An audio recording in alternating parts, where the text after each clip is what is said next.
tentunya masih bersama dengan kami dalam Berita Lampung. Bagi Anda yang baru saja bergabung, kami akan menyajikan kembali berita utama pada pagi hari ini.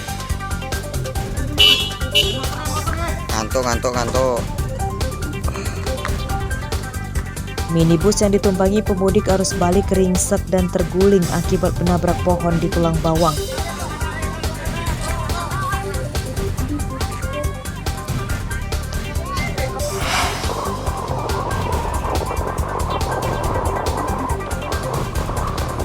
Jalan di Kecamatan Rumbia yang diperbaiki untuk menyambut kedatangan Presiden Joko Widodo rusak lagi.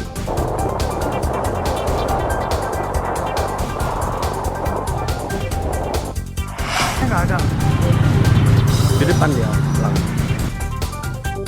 Seorang remaja putri pingsan dan mengalami pendarahan akibat jadi korban pemerkosaan pria yang baru dikenalnya di medsos.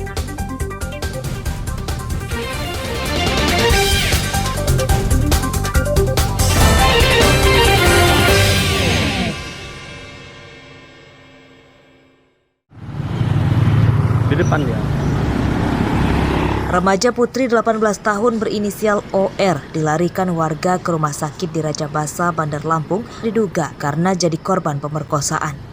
OR bahkan tak sadarkan diri akibat mengalami pendarahan dan terdapat luka memar di wajahnya. Polisi yang mendapat laporan itu bisa menangkap pelakunya kurang dari 24 jam.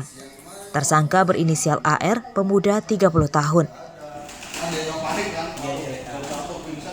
Dalam pemeriksaan polisi, tersangka mengatakan mengenal korban melalui jejaring sosial pada pekan lalu.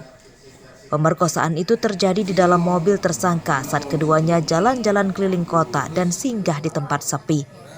Tersangka yang panik melihat darah dari tubuh korban kemudian kabur meninggalkan korban di TKP. Ya, benar, dia menggunakan salah satu media sosial dengan berkomunikasi di mana si tersangka ini berteman di media sosial baru berapa hari, berjanji bertemu, akhirnya di dalam mobil, di mobil lah dipaksa untuk melakukan dan tiba-tiba terjadi pendarahan dan kemudian ditinggalkan di salah satu klinik sehingga saat ini mendapatkan perawatan intensif. Mobil tersangka turut disita sebagai barang bukti. Meski tersangka berdalih kejadian itu didasari saling suka, namun polisi tetap menjerat tersangka dengan pasal 285 KUHP tentang pemerkosaan dengan ancaman hukuman 12 tahun penjara. Robi Laste melaporkan dari Bandar Lampung.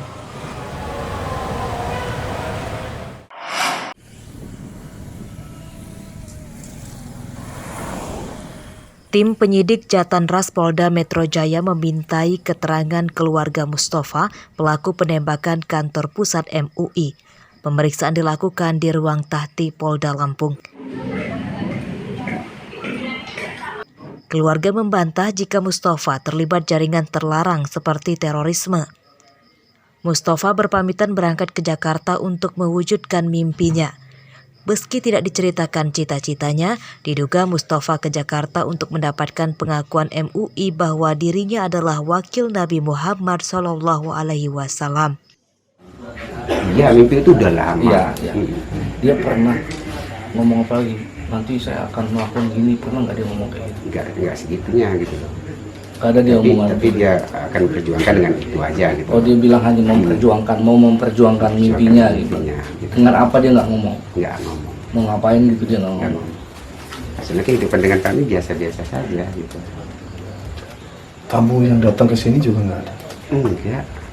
Hampir sama seperti sama Pak Kades juga nggak ada. Gitu. Polisi melibatkan Asosiasi Psikologi Forensik Indonesia atau APSIFOR untuk mengetahui kesehatan kejiwaan Mustafa selama hidupnya. Sekarang didampingi tim APSIFOR, kami bekerja sama dengan tim APSIFOR untuk mendalami bagaimana kepribadian pelaku dan motif dari pelaku kenapa melakukan penembakan tersebut. Sejauh ini sudah ada hasil apa? Hasil Untuk hasil ini masih kami lakukan pendalaman karena pemeriksaan yang kami lakukan harus komprehensif dan melibatkan banyak tim dan banyak dokumen yang harus ada beberapa dokumen yang harus kami dalami. Menurut keluarganya, Mustafa pernah bercerita bahwa ia mendapat bisikan dijadikan sebagai wakil Nabi Muhammad SAW pada 1982 lalu. Sejak itu, ia merasa sebagai wakil Nabi. Mustafa pernah ditangkap polisi pada 2016 dan divonis hukuman 3 bulan penjara karena memecahkan kaca ruangan Ketua DPRD Lampung. Aksi nekat Mustafa itu karena keinginannya menyampaikan dirinya sebagai wakil Nabi tidak ditanggapi. Haris Susanto melaporkan dari Lampung Selatan.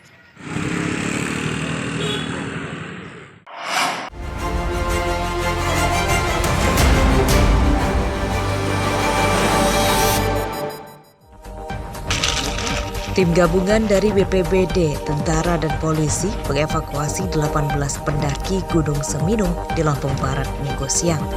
Seorang pendaki atas nama Abdul Reka Anggara, 18 tahun, warga Kecamatan Makakau Ilir, Kabupaten Banding, Sumatera Selatan tewas akibat tersambar petir.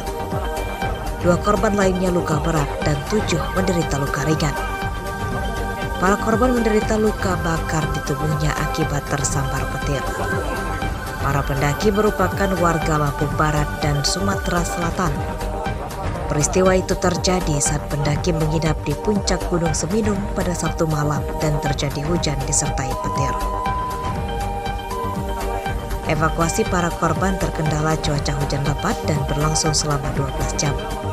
18 pendaki di puncak Gunung Seminung berhasil dievakuasi. Atas kejadian itu, hingga Selasa siang, jalur pendakian Gunung Seminung Lampung Barat ditutup sementara karena cuaca buruk.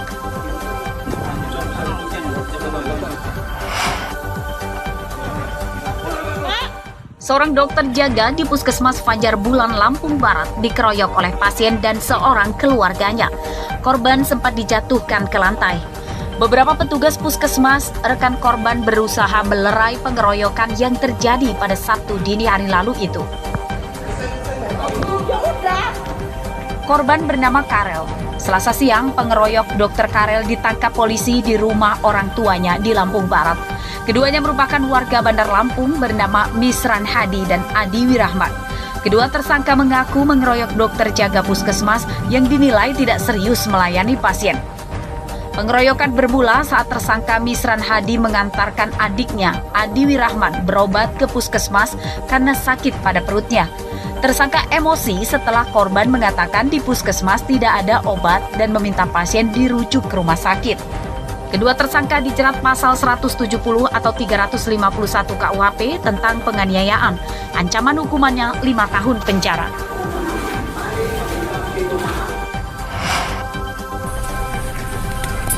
Seorang buronan perampok agen ATM Mini ditangkap polisi di salah satu rumah makan di Raja Basa, Bandar Lampung, Rabu siang. Tersangka ditangkap tanpa melawan. Tersangka bernama Suwoko, pecatan PNS Kabupaten Mesuji. Perampokan terjadi pada 21 April lalu. Tersangka merampok ATM Mini di Waihui, Kecamatan Jati Agung, Lampung Selatan dengan menyamar sebagai konsumen. Saat pegawai lengah, ia menodong korban dengan senjata api mainan dan merampas uang 10 juta rupiah.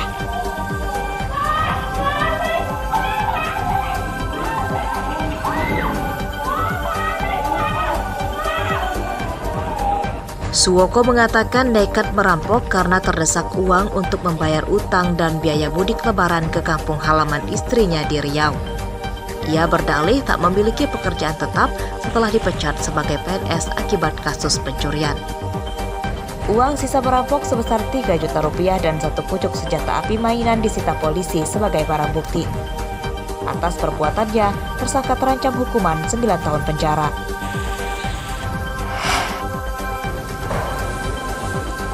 Setelah divonis 12 tahun penjara, mantan Rektor Unila Karomani yang jadi terdakwa dalam kasus suap penerimaan mahasiswa baru membacakan pledoi atau nota pembelaan di Pengadilan Negeri Tanjung Karang Rabu siang.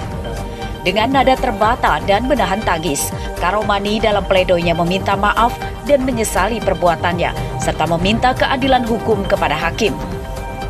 Meski tidak meminta bebas, Karomani menyatakan bahwa infak bukanlah suap.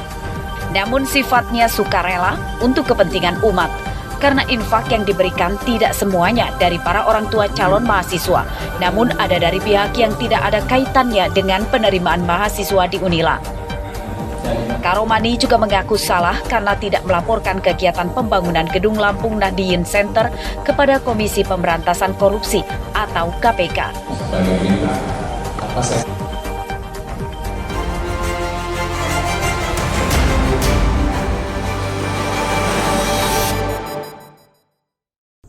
Pemirsa, informasi tadi sekaligus menutup perjumpaan kita pada pagi hari ini. Saya Vika Rana dan seluruh tim redaksi pamit undur diri, selamat beraktivitas dan sampai jumpa.